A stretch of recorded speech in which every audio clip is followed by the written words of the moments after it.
Assalamualaikum warahmatullahi wabarakatuh. Salam sejahtera untuk kita semua. Om Swastiastu, Namo Buddhaya, salam kebajikan. Kami dari mahasiswa pendidikan profesi guru prajabatan tahun 2022 gelombang pertama akan mempresentasikan tentang materi lingkungan kelas yang aman, nyaman, dan berpihak pada ekosistem pembelajaran untuk memenuhi tugas mata kuliah prinsip pengajaran dan asesmen yang efektif. 1. Dengan dosen pengampu Dr. Siti Nur Rohmah, Magister Kesehatan.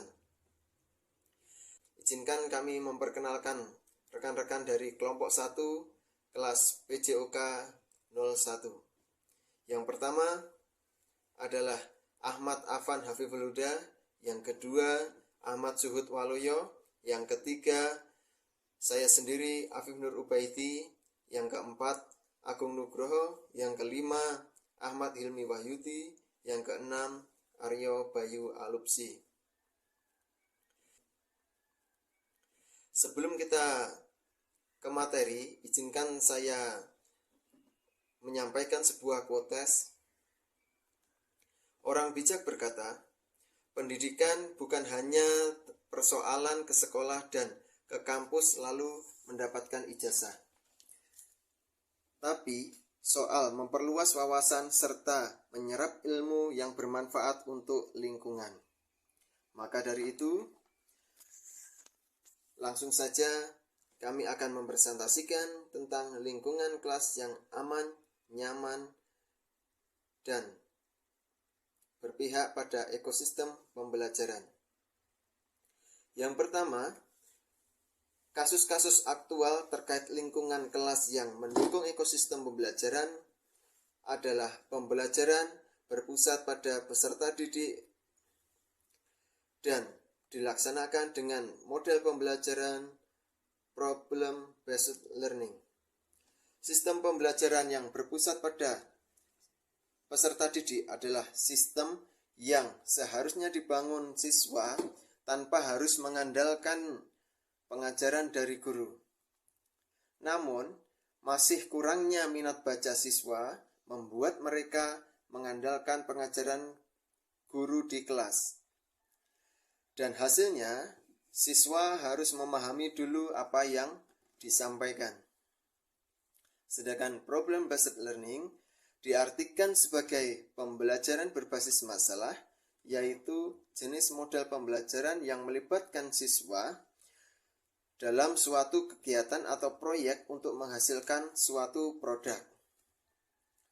Yang kedua, menyelipkan ice breaking artinya adalah menciptakan suasana belajar dari pasif ke aktif, dari kaku menjadi gerak atau akrab, dan dari jenuh menjadi riang. Ice breaking juga bukan menjadi tujuan utama dalam pembelajaran, namun merupakan pendukung utama dalam menciptakan suatu pembelajaran yang efektif. Sehingga terkait kasus-kasus aktual tadi, kasus yang kedua adalah menyelipkan ice breaking agar peserta didik tidak merasa bosan. Selanjutnya akan dijelaskan oleh rekan saya. Waktu dan tempat dipersilakan. Oke, baik, pada kesempatan ini saya akan melanjutkan pada slide yang keempat tentang kasus-kasus aktual terkait lingkungan kelas yang mendukung ekosistem pembelajaran. Pada poin yang ketiga, penggunaan media pembelajaran yang memanfaatkan teknologi. Seperti kita tahu bahwasanya media pembelajaran sangatlah penting untuk menunjang pembelajaran kepada peserta didik. Baik itu media berupa internet, media sarana prasarana, media e-modul buku, dan yang lain sebagainya. Selanjutnya pada poin yang keempat adalah kegiatan ekstrakurikuler yang mewadahi pengembangan bakat dan minat tiap peserta didik. Di SMPN 6 Malang, ekstrakurikuler sangatlah banyak dan siswa dapat mengikuti ekstra sesuai dengan minat dan bakat yang diinginkan. Mulai dari ekstra futsal, ekstra voli, ekstra tari, dan lain sebagainya. Hal itulah yang mendukung proses pembelajaran siswa untuk meningkatkan minat dan bakat peserta didik. Selanjutnya akan dilanjutkan oleh rekan kami. Silakan. Baik, saya akan melanjutkan presentasi dari rekan saya untuk presentasinya kasus-kasus aktual yang terkait lingkungan kelas yang kurang mendukung ekosistem pembelajaran. Yang pertama, tidak semua peserta didik memiliki handphone dan tiap kelas kecepatan WiFi berbeda. Jadi di tiap kelas masing-masing kecepatan WiFi itu tidak sama, yang mengganggu dalam pelaksanaan pembelajaran. Yang kedua, penyalahgunaan handphone dalam proses pembelajaran di kelas. Handphone tidak digunakan untuk belajar, melainkan untuk kepentingan di luar pembelajaran. Jadi ada siswa yang masih tidak menggunakan handphonenya dalam proses pembelajaran. Yang ketiga, pengembangan karakter disiplin yang masih belum maksimal, yaitu terkait dengan bolos pada saat pelajaran. Jadi pada saat pelajaran ada siswa yang karakter disiplinnya masih kurang, yaitu dengan bolos pada saat jam pembelajaran. Yang keempat, suasana di ruangan kelas yang cukup panas dan gerah sehingga membuat peserta didik kurang nyaman dalam pembelajaran. Yang kelima, kesadaran kebersihan kelas masih harus ditingkatkan.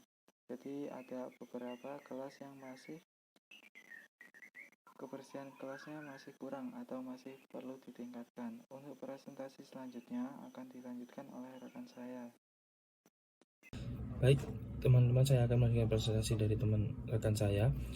Tantangan dalam menciptakan lingkungan kelas yang kurang mendukung. Yang pertama, mengubah budaya sekolah yang sudah menjadi kebiasaan seperti keterlambatan. Yang kedua, tantangannya yaitu menyamakan frekuensi dan pola pikir antara pendidik, peserta didik, orang tua, dan komunitas belajar terkait ekosistem belajar yang baik. Yang ketiga, menciptakan lingkungan kelas yang bersih dan kondusif. Terima kasih. Selanjutnya akan dilanjutkan oleh rekan saya. Baik, saya akan melanjutkan tentang tantangan dalam menciptakan lingkungan kelas yang kurang mendukung, yaitu nomor 4, memahami karakteristik peserta didik yang berbeda-beda untuk pembelajaran berdiferensiasi. Nah, kita tentu tahu bahwa karakteristik setiap anak itu berbeda-beda. Cara belajarnya, kesukaannya, cara membacanya, dan sebagainya. Maka dari itu, kita sebagai pendidik harus dapat menyampaikan pembelajaran yang sesuai dengan karakteristik peserta didik, agar semua peserta didik dapat mengikuti pembelajaran dengan baik.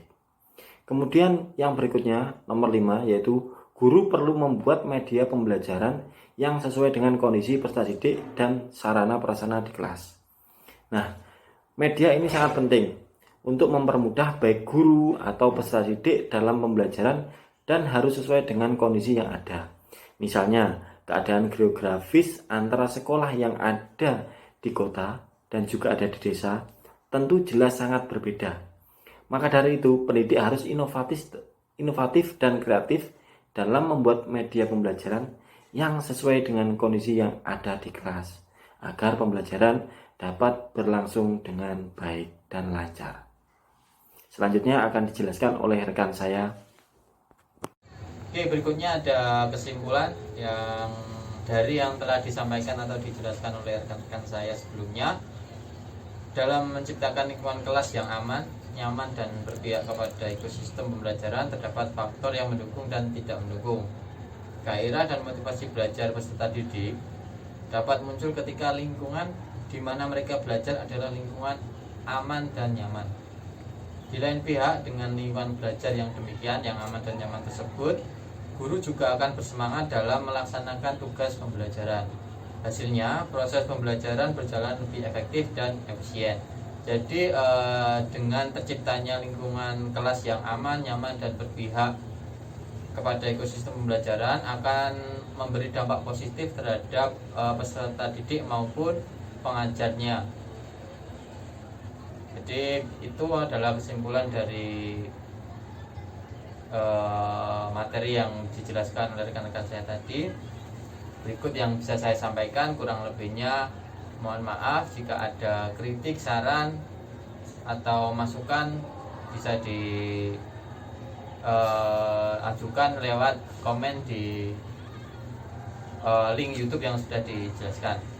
Saya akhiri, terima kasih. Assalamualaikum warahmatullahi wabarakatuh.